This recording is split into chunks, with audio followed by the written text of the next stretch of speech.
دا زینب چې دی دا جي زما لور د زما نوم اختر دی، اختر علي دی. زه د شیخ کلي اوسېدونکی یم.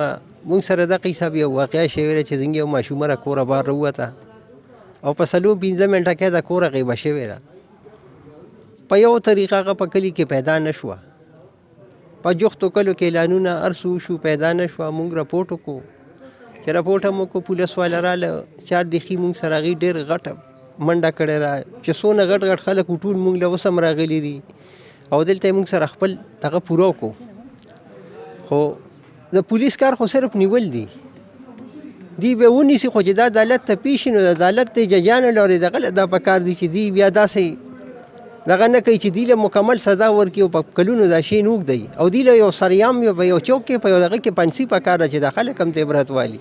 ګینې دا کیس ته نن مونږ سره کېږي، سبا به بل سره کېږي، بله ورځ به بل سره کېږي. نو د دې داسې یو رغه پکار ده چې د دې څه مخنیوي وشي. زه مونږ سره خو شوه، بس یا غم دی او یا لغر الله به تیر کړي.